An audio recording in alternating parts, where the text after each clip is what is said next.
Baik, terima kasih. Sudah? Oke.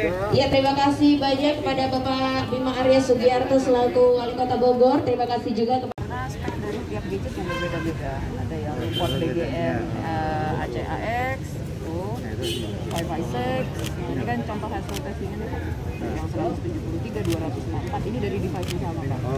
Ya, jadi ini dari device yang sama kelihatan masing-masing kan ini pindah-pindah sedikit ya, Pak ya. Nah, ini bisa dilihat nih. 173. Tadi yang saya pakai mana? Ini. Mau pakai yang ini? Hah? Yang ini. Ya, ini kan 264 ya, Pak. Tuh, akhirnya. Apa mau dipakai yang ini aja boleh? Di tombol gua biar Pak yang pencet. Oh. Tadi punya Bapak yang mana? Yang ini. Yang ini apa yang ini?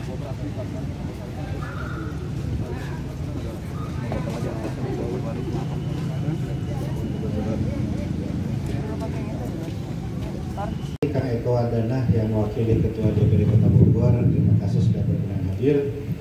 Pak Suryawan, Kepala Daob 1 PT KAI, kemudian Bu Marta Rebeka, Direktur Solusi Sinergi Digital, kemudian Direktur Operasional PT Integrasi Jaringan Infrasistem Pak Masjid Dian Santosa, perwakilan dari MULI, kawan lama, Pak Yusuf Hadi, senang ketemu lagi Pak. Para kadis yang hadir, Pak Rahmat, Kominfo, Bu Esti dari Rumkim, gitu ya, dari kepolisian. Terima kasih kehadirannya dan para hadirin semua yang sangat saya hormati. Membangun kota itu bukan hanya mempercantik kota. Saya ingin menjelaskan Bapak Ibu, konsep yang kita pegang selama 8 tahun terakhir, dan ini tergambar dengan jelas di titik ini. Nomor satu adalah revitalisasi. Tadi sudah disinggung juga oleh Pak Suryawan, mengembalikan fungsi ruang publik itu revitalisasi. Itu terjadi di mana-mana. Banyak ruang publik yang dibajak, ada yang dibajaknya ilegal dan tragisnya ada yang dibajaknya legal. Dibajak ilegal itu oknum-oknum, tempat yang harusnya untuk publik dikuasai untuk kepentingan sendiri.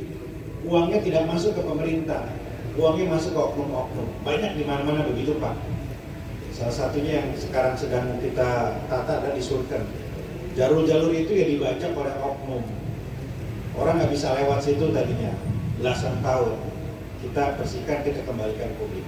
Ini salah satu contoh Pak, Taman Topi ini. Belasan tahun dikuasai oleh pihak-pihak tertentu, legal Pak, ada kontraknya.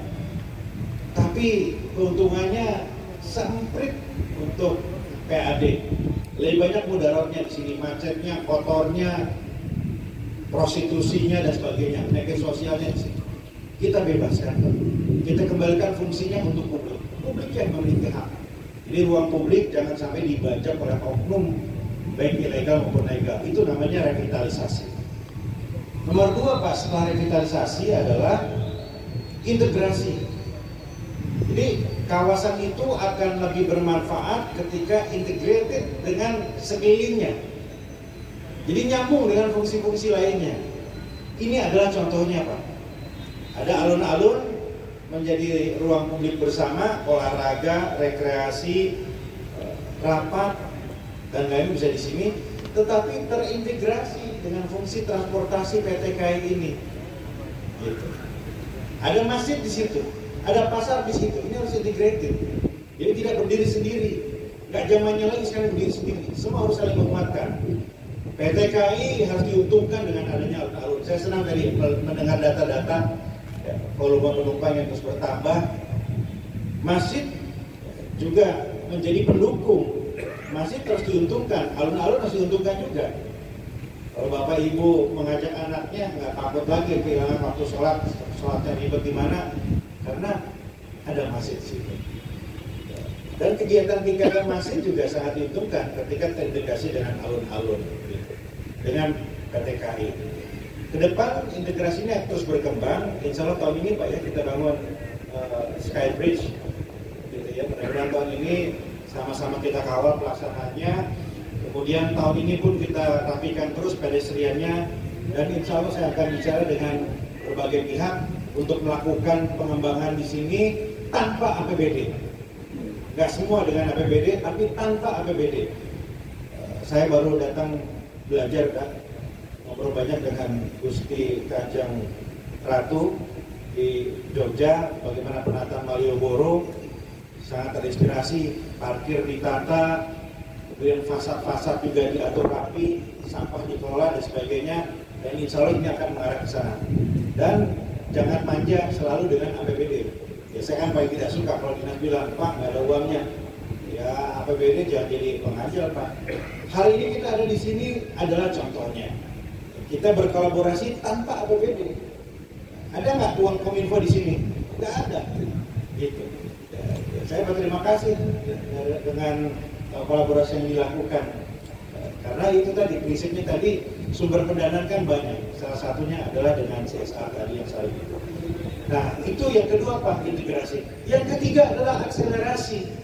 Ketika sudah direvitalisasi, dikembalikan lagi, publik datang ke sini, kemudian diintegrasikan, maka akan terjadi akselerasi.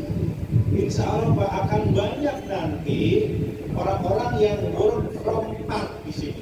Bukan lagi work from office, work from home, tapi from park. Jadi karena internetnya kencang di sini, maka akan terjadi banyak sekali aktivitas-aktivitas lain di sini.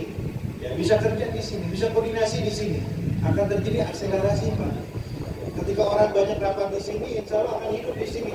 Ya saya menantikan bagaimana PT KAI menata teras ini ya, menjadi kafe-kafe yang menarik, yang produktif, ya, yang mudah-mudahan ada juga bagi PAD Kota Bogor, mudah-mudahan juga bermanfaat untuk akselerasi tadi. Orang nongkrong di sini. Ke depan itu Pak, nanti tokoh-tokoh di sana kita akan koordinasikan juga supaya terjadi akselerasi. Untuk apa? Untuk PAD. Untuk apa? Untuk welfare. Untuk apa? Untuk kesejahteraan masyarakat bersama. Nah, itu yang saya maksudkan dengan akselerasi. Awalnya dari revitalisasi, berkembang menjadi integrasi, kemudian akhirnya terjadi akselerasi. Dan ini adalah salah satu contohnya. Ya, jadi selain kawasan Pasar Bogor yang kita tata, revitalisasi, integrasi, dan akselerasinya, kawasan ini menjadi perhatian. Ya. Saya akan fight di titik ini sampai detik terakhir jadi wali kota di bulan Desember 2023 Pak Insya Allah. Jadi terima kasih. Dari konsep revitalisasi, integrasi, dan akselerasi, ruang publik dikembalikan kepada publik untuk bisa dimanfaatkan agar bisa terintegrasi dengan wilayah sekitar dan kemudian terjadi akselerasi kegiatan-kegiatan ekonomi yang bermanfaat bagi warga. Nah, ini contoh bagaimana ketiga konsep itu bisa dilakukan dengan tanpa mengandalkan APBD saja. Ya, terima kasih PT KAI dan Search atas kolaborasinya sehingga warga mendapatkan manfaatnya. Nah, tapi penataan ini akan terus berlanjut ya. Ini hanya salah satu cara untuk mengisi ruang publik ini dengan fasilitas infrastruktur yang bisa bermanfaat bagi warga. Iyalah, terus-terusan selama Bogor berdiri ya kira-kira free gitu. Kang Bima, ada usulan dari warga pasang kursi dong biar enak buat nongkrong juga, biar bisa buat ya memang kerja. Ini yang harus ditambah di sini adalah tempat sampah dan kursi. Nah, jadi pedestriannya kita akan tambah, dibangun tahun ini. Yang seberang juga akan kita tata sampai ujung. PT KAI akan mengerjakan porsinya. Ya, di sebelah sana katanya juga akan ditata menjadi kafe-kafe gitu ya. Sambil Masjid Agung kita selesaikan sampai tahun depan. Pelibatan UMKM juga gimana nih Kang? Akhirnya nanti kan bisa menarik juga nih orang datang ke sini bekerja. Yang pasti terus nanti dapat di dalam ini nggak boleh dagang. Kalau yang di luar berarti masih ya, nanti boleh. kita akan atur tempatnya di mana, kan masih ada di Raja Permas di sana. Ya.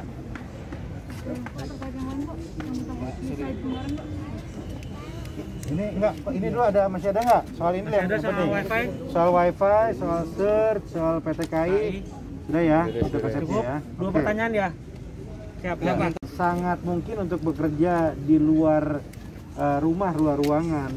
Saya mendorong rapat-rapat di sini pertemuan-pertemuan penting bisa di luar, lebih sehat, memanfaatkan ya.